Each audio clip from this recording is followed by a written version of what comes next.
que murmuraron, que empujaron al negativismo, esas 10 ranas que empezaron a cantar y provocaron que todos cantaran, murieron de inmediato por su necedad. Vaya que el costo de no seguir a Dios es mucho más alto. En medio de ese contexto, usted y yo deberíamos aplicarlo y estimar los propios costos en nuestra vida de no seguir a Dios. Eso y más en nuestro estudio de hoy, Pecados en la Frontera, parte 2. Vayan a Números, pero antes por favor pónganse de pie y oramos. Pecados en la Frontera, parte 2. Señor, necesitamos la unción de tu Espíritu. Necesitamos iluminación e inspiración para poder aplicar este libro a nuestro diario vivir. Por favor, ministranos, llénanos de tu gracia. En Cristo Jesús lo suplicamos. Amén. Pueden tomar su asiento y buscan Números capítulo 13. Números capítulo 13. Y desde el verso 30 hasta el 33. Números capítulo 13. Desde el 30 hasta el 33 van a encontrar cuál es el pecado ahora. Así que en el mejor silencio descubran la necedad allí en la frontera. Números 13 del verso 30 hasta el 33.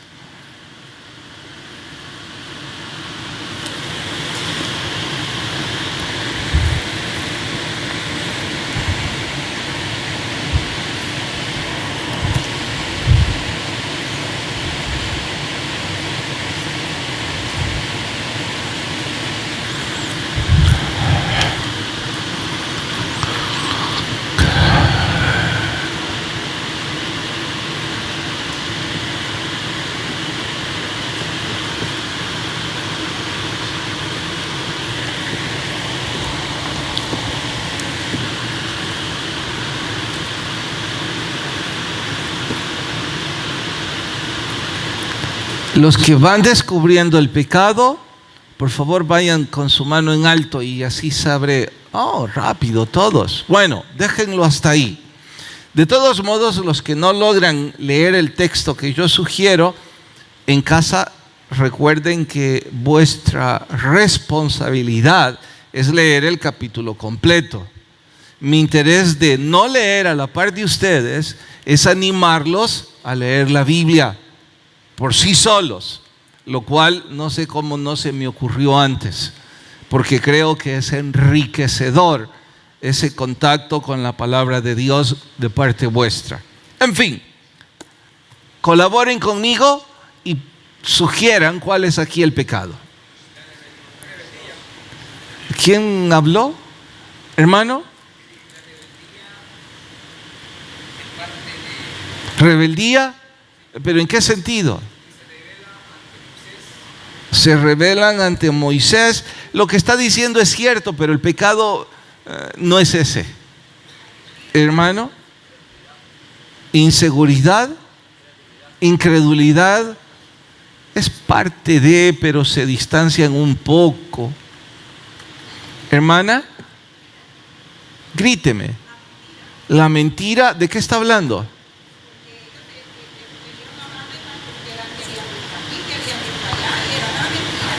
Bueno, pero todo lo que vieron era cierto. Lo que dijeron sí era así.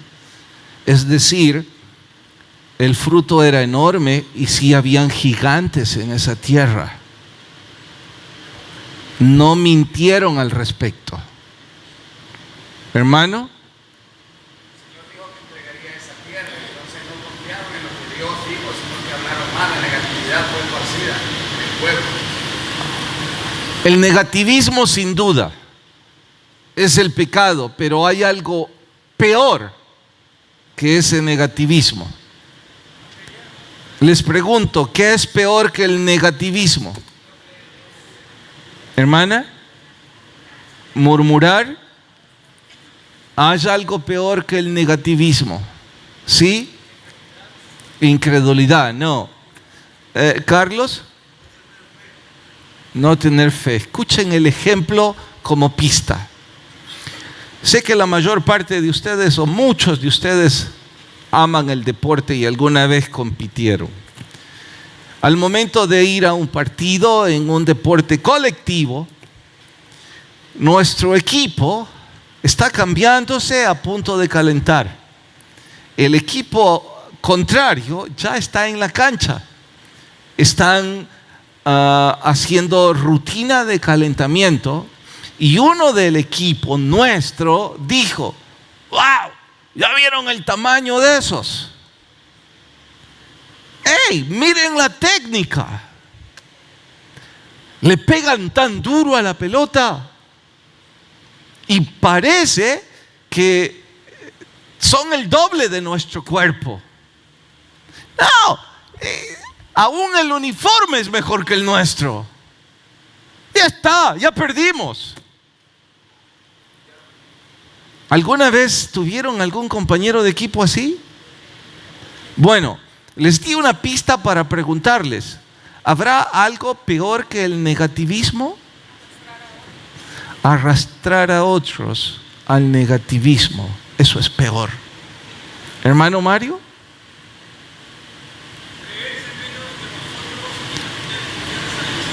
Creerse menos que otros. Bueno, eso es negativismo, pero peor que eso es empujar a otros a igual ser negativos. ¿Saben? Ese compañero de equipo es uno de esos que dan ganas de decirle: si no crees que podés competir, largate, porque nos haces daño. Tus comentarios están provocando inferioridad en nuestro equipo. Y no me importa si tenés razón o no. Nuestro deber como atletas es ir a la cancha, correr, pelear, entregar todo lo que esté en nuestro alcance. Y si perdimos, pues al menos nos va a quedar la satisfacción de que lo intentamos, pero no con esa necia actitud de ya perdimos. Aun cuando todo parezca estar en nuestra contra. Y sé que algunos dirán: no, eso es pura retórica, pastor. El que dijo eso negativo tenía toda la razón. No es cierto. Y soy testigo, aunque sea un ejemplo pequeño y burdo. 20 o 25 años atrás, no sé. La única vez que yo sé en la historia que El Salvador, una selección mayor de El Salvador, le ganó a Panamá en básquetbol, yo vi ese partido. Y era exactamente como dijo ese negativo. Cuando empezaron a calentar los de Panamá, eran gigantes. Ellos no tiraban la pelota al aro, ellos la clavaban en el aro. Parecía que el aro se iba a romper. Al ver nuestro jugador más alto y el tamaño de sus hombros, era del jugador más pequeño de ellos. Así de grande la diferencia. Y todos estábamos ahí, los aficionados, para ver la paliza contra nuestra gente y ver buen básquetbol de Panamá. Deben saber que en ese entonces Panamá exportaba cantidad de atletas a la NBA. Y varios de esos jugadores eran ex NBA. Nuestro equipo ganó. Y si preguntan cómo, por pura garra, valor, entrega y locura. Los mismos panameños se reían y veían para abajo y decían: ¿y este? unas agallas, una entrega, un corazón increíble. El ejemplo es burdo, porque estoy hablando de algo mucho más importante que el deporte. Estoy hablando de que estos 10 dieron un reporte negativo de nuestro Dios. Y esas 10 ranas provocaron que todo el pueblo se desanimara. Así que ahora voy a dejar las ilustraciones para aplicarlo a mi propia vida y decirme: si alguna vez, Carlos, decidís hacer algo malo, hacelo solo y con la boca cerrada. Va a ser pecado y va a acarrear consecuencias. Pero si se te ocurre abrir la boca y empujar a otros a que te sigan, las consecuencias van a ser mucho, pero mucho más horrendas. Por eso, si te vas a emborrachar, emborráchate solo. Pero que otros no te sigan. Si decidís dejar tu iglesia, pues lárgate solo. Porque si los débiles que te siguen caen, son tu culpa. Y eso acarrea graves consecuencias. Bueno, predicador, pero ¿qué pasó con aquello de que en multitud de consejeros hay seguridad? Estos eran la mayoría, 10 contra 2. La Biblia no dice que la mayoría es el parámetro de sabiduría. La Biblia dice que es sabio pedir consejos, y que entre más consejos de gente sabia pidamos, más certeza tendremos en nuestra decisión. Eso está gritándonos que no son los grupos de 10 los que tienen la sabiduría. Cada vez que usted o yo vamos a escuchar un consejo, asegurémonos que esas personas que van a opinar, número 1, son personas que aman a Dios. Si no aman a Dios, ¿qué nos importa escuchar su opinión? Seguro son esas ranas que dirigen la orquesta. Número 2, asegurémonos que nos aman a nosotros, que nos tienen algún cariño y que quieren nuestro bien, que no nos están usando como un tonto útil, que en este caso es inútil. Número 3, asegurémonos que ese supuesto consejero alguna experiencia tiene en el tema que pedimos consejo. Porque si no tiene ninguna, ¿quién quiere oírle? Citaré el ejemplo, no me recuerdo de qué autor de todos los libros que estamos leyendo. Una familia misionera que fue llamado a una isla, una de esas comunidades no alcanzadas aún. Ellos como familia llegaron a la isla y en cuanto desembarcaron, el papá dijo a su esposa e hijos: quiero pedir vuestra opinión porque todos saben cuánta resistencia tuvimos en venir aquí. Dentro de nuestra misma iglesia, los de escritorio nunca nos dieron palabras de optimismo. Dijeron: no habrá recursos suficientes, ahí no hay energía eléctrica. Dijeron: sus hijos van a correr peligro, no hay un seguro médico en esa isla.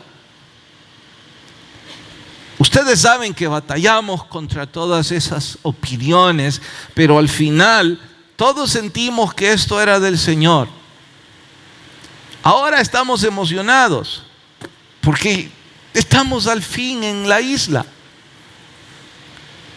Tengo una idea, dijo el papá. ¿Qué les parece si quemamos este bote? El bote que los llevó hasta ahí. Sonrieron y dijeron, ¿pero por qué? Bueno, dijo, estoy seguro que de la misma manera en que ustedes confirmaron el llamado del Señor Jesús para todos nosotros en venir a esta isla, también el enemigo va a estar molesto y va a empezar a atacarnos.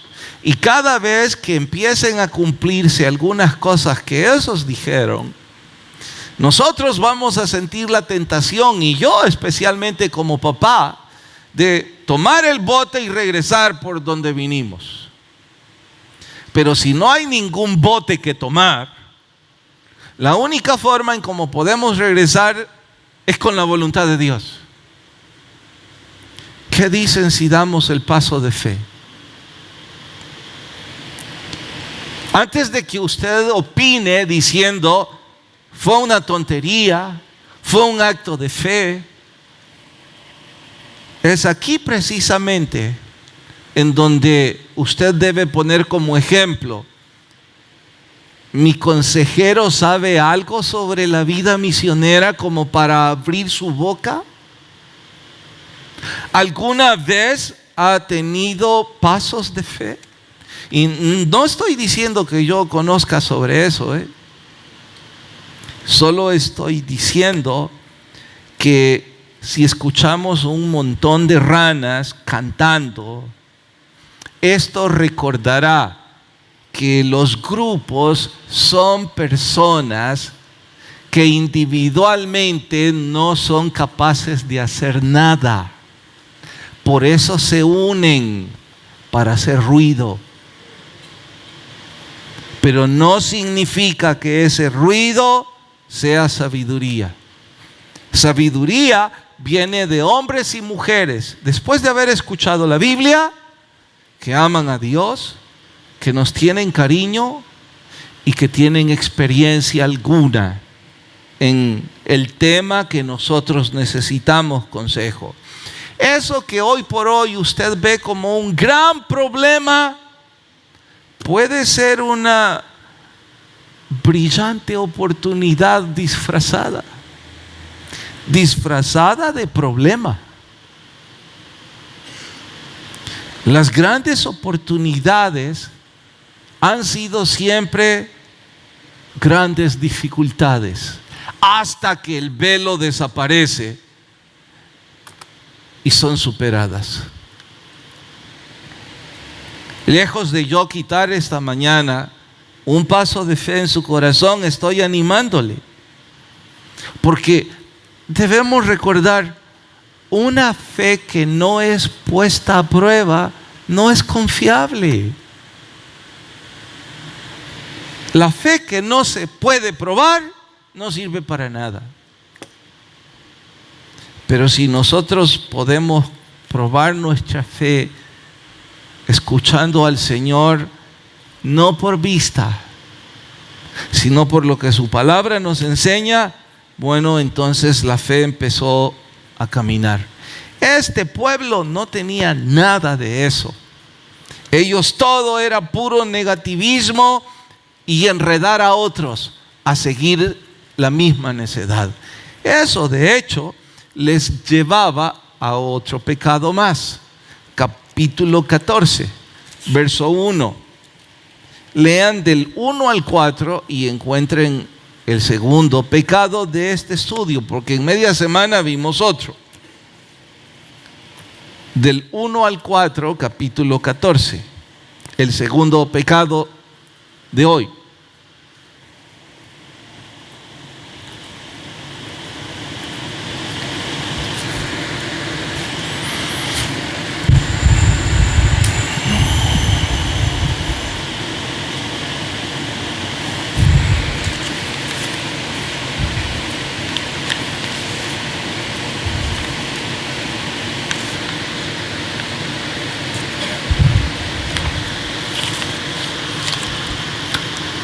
¿Listos?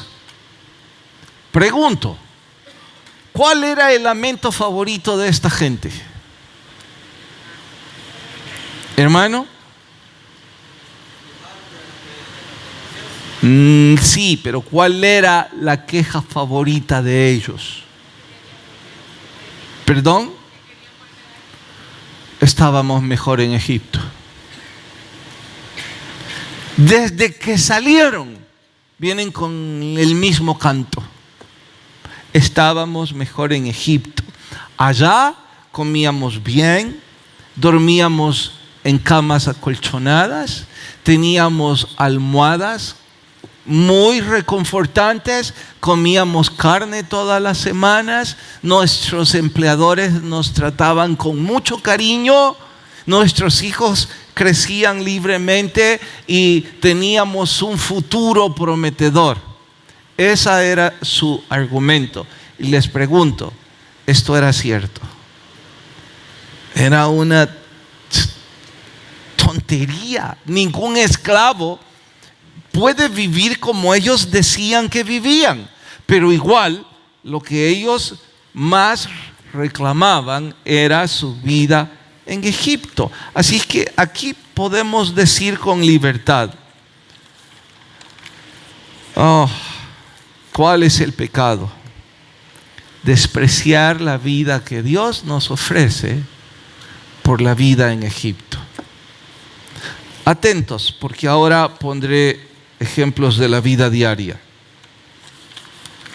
Hay una cantidad de jóvenes aquí ahora mismo que no me están escuchando nada porque esto no les importa nada.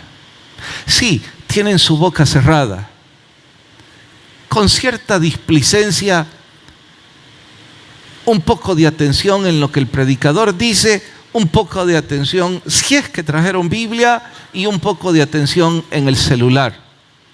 Pero la verdad es que no quieren estar aquí. La verdad es que su corazón no está aquí. Y digo jóvenes pensando en los que los padres los traen obligados. Pero la verdad es que hay jóvenes y viejos en la misma condición. Su corazón está en Egipto. Ese es precisamente el punto del que debo hablar. Usted le está diciendo a Dios con esa displicencia: todo esto me importa un comino. Yo estoy aquí porque mis papás me empujaron, porque quiero llevar el matrimonio en paz o por el deporte. Pero por favor, predicador, apúrese. No soporto esto.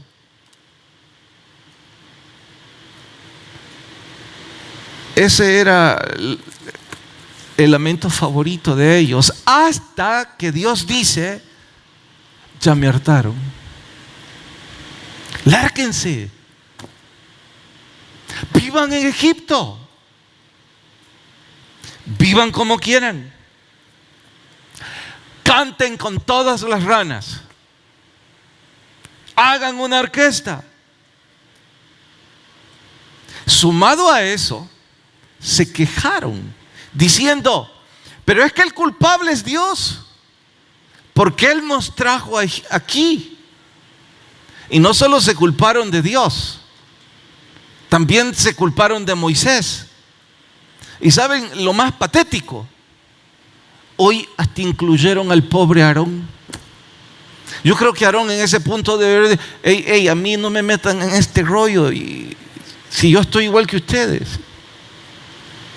Pero es que esa es la actitud de los cobardes: culpar a otros de sus circunstancias adversas, porque no tienen las agallas para decir: estoy aquí por mi propia voluntad. Porque de hecho, ¿quién les dijo que siguieran a Moisés? Quédense. Bueno, los hijos obligados aquí, esos no tienen opción, pero todos los demás, su corazón Dios lo conoce y sabe de su malcriadeza y de su displicencia.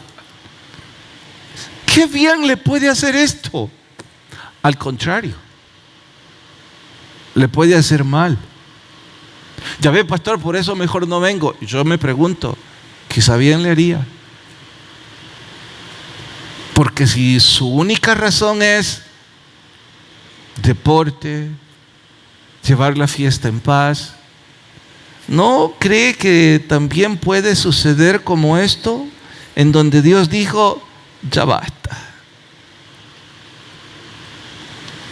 Oiga, es como esos esposos o esposas que se justifican con total cobardía. Yo fui infiel porque ella me empujó. ¿Quién? Mi esposa. ¿De veras? ¿Ella lo empujó? Sí, ella no me atendía. Entonces yo soy una pobre víctima en todo esto. O al revés. Pastor, mire, él nunca me dijo palabras bonitas. A él nadie le enseñó que las rosas deben cuidarse y tratarse con cariño. Así es que el compañero de trabajo, a él sí le enseñaron. Yo soy una pobre rosa que alguien arrebató los pétalos. Cobardía es eso. Diga, yo fui infiel porque me dio la gana. Ese es el principio de la solución del problema. Mis papás son los culpables. Mire, está bien, creo, tal vez, que diga eso un niño de 13 o 14 años. Pero todos los adultos, que yo entiendo que aquí habemos puros adultos. De hecho, los niños son los inquietos que no pueden estar aquí, que por eso están en capilla. Pero los adultos, que vengamos a decir a esta altura que por nuestros padres hacemos lo que hacemos, pobres viejos, aceptemos nuestra culpa y concluyamos que lo que hacemos es porque nos da la gana. Es una desfachatez completa de parte de estos, culpar a Dios, culpar a Moisés y finalmente a Aarón. Ahora, sí queda algo muy en claro. Las personas que se quejan culpando a otros son personas sin gratitud alguna. Son personas ingratas. ¿De qué está hablando, predicador? Me estoy quejando de mi trabajo, de mis empleadores. Me pagan mal, me tratan mal. Es el colmo. ¿Y quién te tiene obligado en ese trabajo? ¿Por qué no vas y buscas donde te traten bien y te paguen bien? No hay trabajo, pastor. Si no hay trabajo, entonces deberíamos ser agradecidos con los que al menos nos pagan, aunque nos paguen mal. Porque la otra alternativa es aguantar hambre.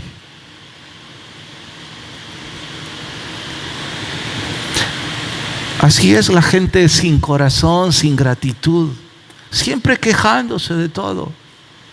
Si somos trabajadores y tan buenos somos, ¿cómo es posible que nadie nos ha contratado siendo tan buenos? Raro, ¿no? Porque si lo comparo con un equipo deportivo, todos quieren que los jugadores buenos estén en su equipo. Así que como usted es muy buen trabajador y que sabe hacer muy bien las cosas, que de hecho le preguntan ¿y qué sabe hacer? De todo. ¡Qué bueno es!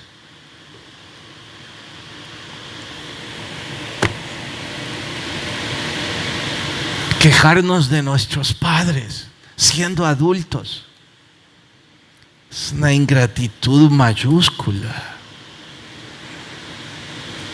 Siendo nosotros adultos, decir mi papá o mi mamá, vamos, si en realidad ya es mayorcito, es un hombre y una mujer, tiene la vida por delante para no seguirse quejando de ellos. Es simple y sencillamente una actitud aprendida de las ranas. quejarse de todo y mostrar el corazón ingrato. Eso es lo que hacemos cada vez que queremos volver a Egipto. Porque les pregunto, reparen un rato sobre su vida en Egipto, ¿cómo era? ¿Y cómo es su vida en Cristo? Reparen todos los jóvenes, por ejemplo. ¿Ustedes saben qué olor tiene la marihuana? ¿Saben cómo luce la cocaína? ¿Saben qué significa que su papá tiene a otra mujer en el cuarto de su mamá? ¿O que su mamá se largó con otro hombre? ¿Saben qué significa que quedó tirado por una borrachera? No, ¿verdad? No saben nada de eso. Ustedes deberían ser los jóvenes más agradecidos de este planeta. En lugar de seguir de cobardes quejándose de sus padres.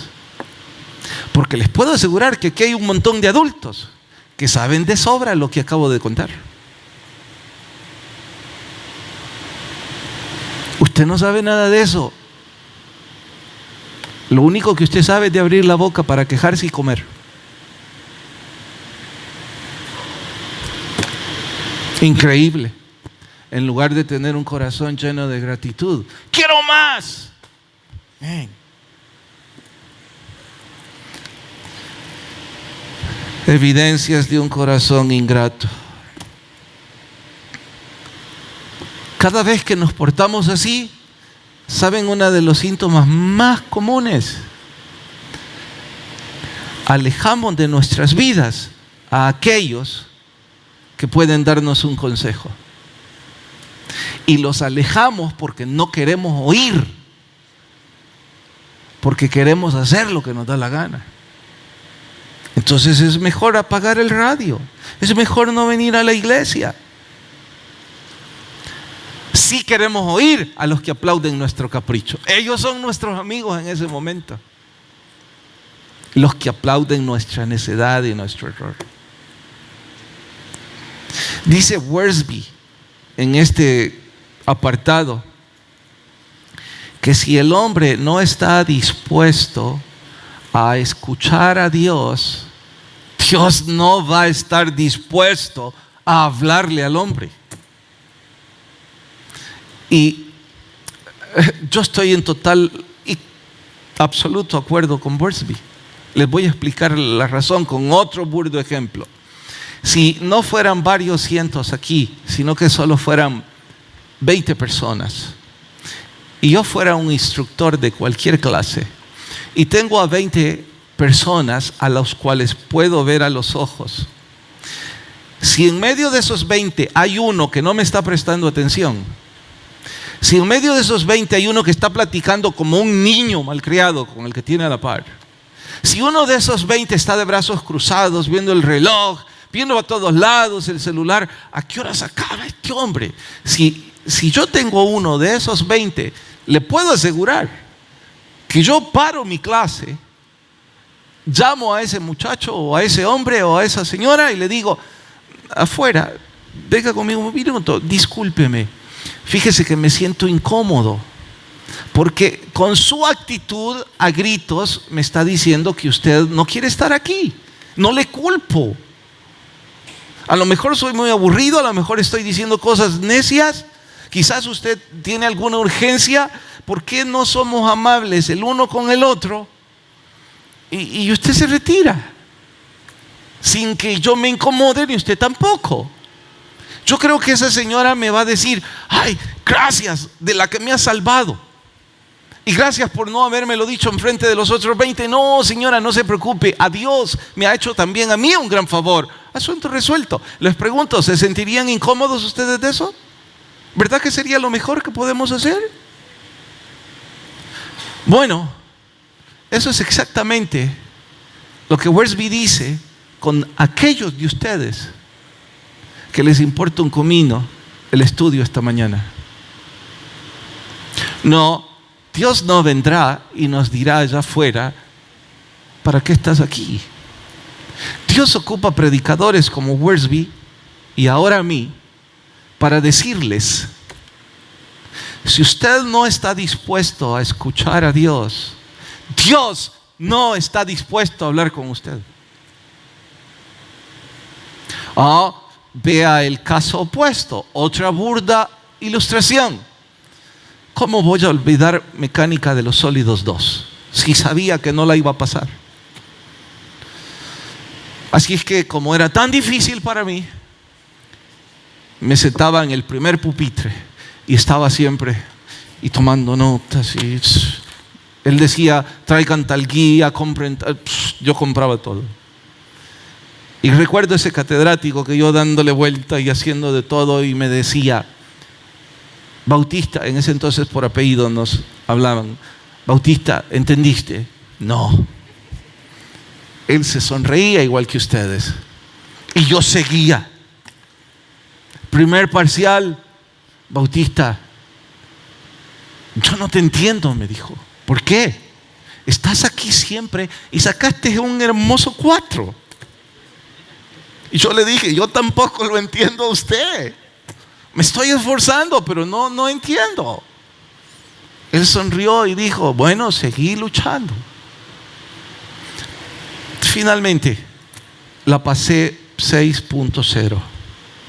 Y estoy seguro que fue por misericordia, no por habilidad. Porque casi nos hicimos amigos con el catedrático. Recuerdo sus bromas. ¿Entendiste, Bautista? Medio. Van bien todos entonces, porque este medio entendió. Y dijo una vez: si se esforzaran, porque no entendieron, las cosas caminarían mejor. Yo le pregunté: hey, ingeniero, ¿y por qué le he caído bien que bromea tanto conmigo? Él sonrió y me dijo: porque siempre estás atento. Yo no sé qué tenés en la cabeza, me dijo, pero estás así y estás tomando nota. Entonces me haces creer que estás atento y yo me siento cómodo, que tengo un alumno que quiere escucharme. Mira a tus otros compañeros, uno dormido, el otro haciendo tonterías, los otros nunca vienen. Bueno, dije que es un ejemplo burdo. Si ese catedrático, que yo era para él apenas un número de carnet, le fue bien a ese número de carnet porque yo estuve atento, me imagino mi Dios que me ama, su interés cuando yo estoy interesado en lo que Él quiere hablarme. Porque tengo sed de Dios. Porque le puedo decir: Dios, o no entendí o me cuesta obedecer, pero quiero hacerlo.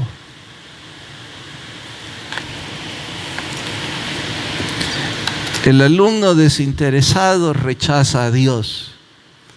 ¿Por qué Dios no lo va a rechazar a él? Veamos el contraste por asunto tiempo. Digo el contraste porque dejemos los pecados y preguntémosle a Moisés: Moisés, mira, ¿y vos cómo saliste en todo esto? ¿Qué hiciste? Y hay dos cosas que nos aconseja Moisés y que son evidencia de líderes que aman a Dios. Vean, ¿en qué nos quedamos? En el 14, verso 4. Bueno, ahora vayamos desde el verso 5 hasta el verso... No, vamos desde el verso 13 hasta el 19.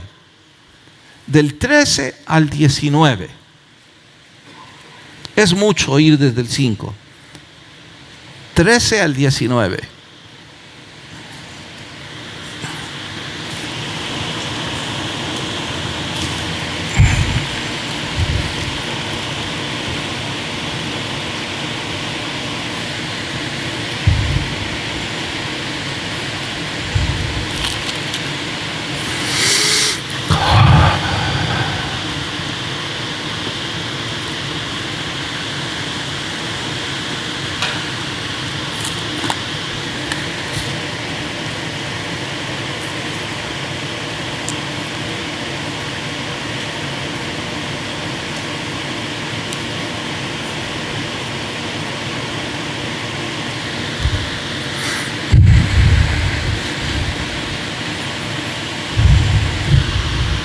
¿Terminaron? Mano en alto a los que sí, de leerlo. Ok, son suficientes. Regálenme vuestra atención de nuevo, por favor. Díganme al menos 2 características que postulan a Moisés como un gigante espiritual en estos versos. Hermano, que perdonara los pecados. ¿En una sola palabra? Que los redimiera, que no los mataron. Cerca. Un intercesor. ¿Saben? 20 o 25 años atrás, no recuerdo cuándo, estuve en la predicación de un pastor argentino que se peleó con Dios. Él hizo un monólogo de este capítulo, pero majestuoso. Ni en broma yo intentaría algo parecido. Él, cuando empezó a explicar este capítulo, le dio la espalda a la congregación y empezó a pelear con Dios. Casi de memoria se sabía todo el capítulo. Y los que no habían leído esta historia casi gritaban que era una falta de respeto, una desfachatez. ¿Cómo es posible que un predicador esté debatiendo con Dios? Pero eso es exactamente lo que hizo Moisés. Presentó argumentos patéticos. Algo así como yo le respondería a Moisés: cállate, ¿qué se te ocurre que Dios no sabe eso? Porque le dijo: ¿qué van a decir los egipcios si vos los matás? Pero lejos de Dios enfadarse con Moisés, Dios escuchó su ruego y perdonó. Dijo ese predicador: Dios amaba a Moisés porque Moisés amaba a su pueblo. Algo así como Dios no quería perdonar a todos esos ingratos, pero estaba obligado a escuchar a su hijo amado. Y la razón de que Moisés era amado por Dios es que él amaba al pueblo de Dios. Esa es una de las características de aquellos líderes que usted y yo deberíamos orar por ellos. Pero hay una segunda. ¿Cuál es?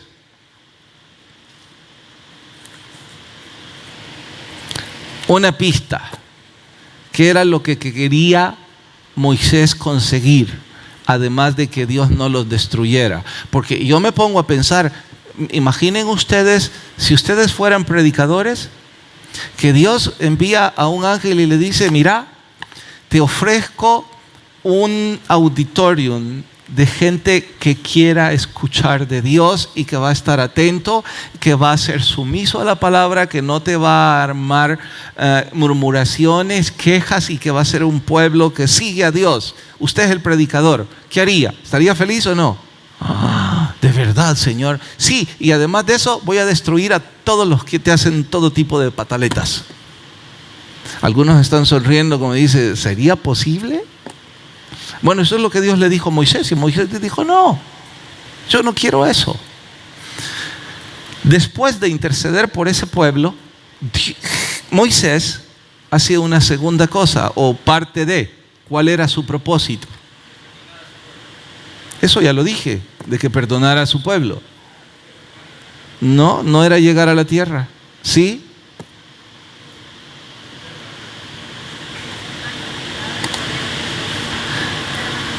Glorificar a Dios. Moisés quería que el nombre de Dios quedara en alto. Moisés dijo: Señor, esos van a hablar de que no pudiste. Vaya corazón el de Moisés, ¿verdad? ¿Tendremos siquiera una pizca de eso nosotros?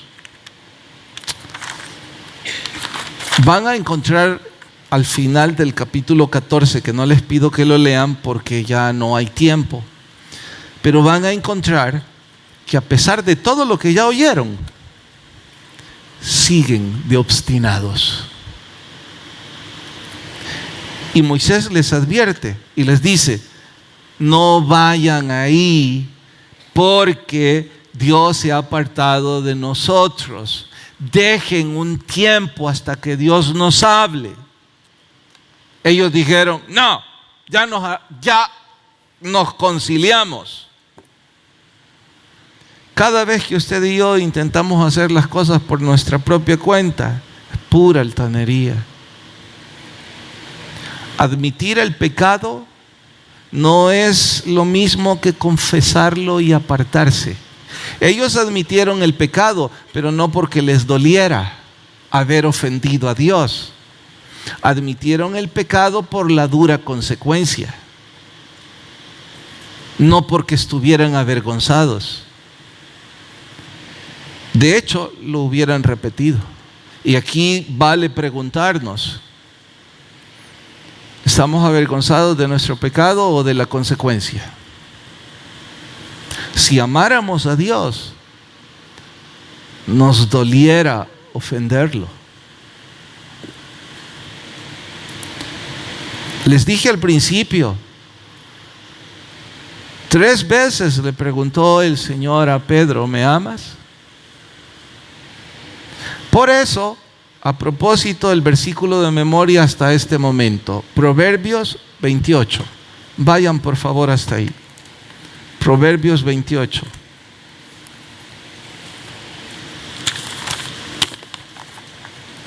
Proverbios 28.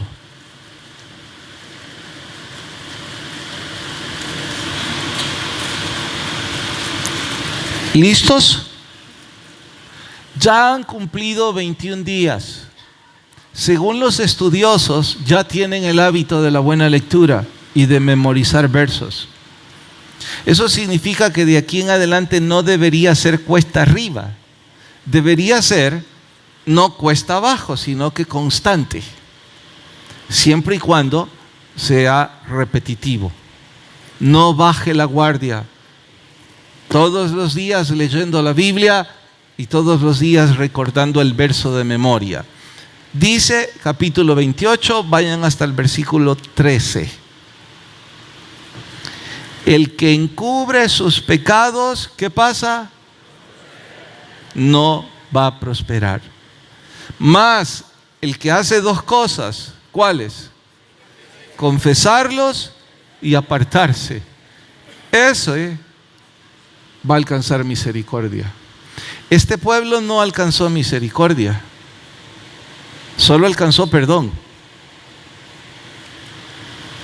Cierto que no sufrieron de inmediato la muerte, sino que se dilató 38 años, pero no tuvieron la gracia de ver la tierra prometida. Quizás algunos de nosotros seguimos viviendo mal porque no está la misericordia de Dios en nuestra vida. ¿Por qué? Porque ni hemos confesado ni nos hemos apartado. No lo olvide, admitir el pecado no es lo mismo que confesarlo y apartarse. Oramos. Señor, gracias por hablarme y gracias por gritarme.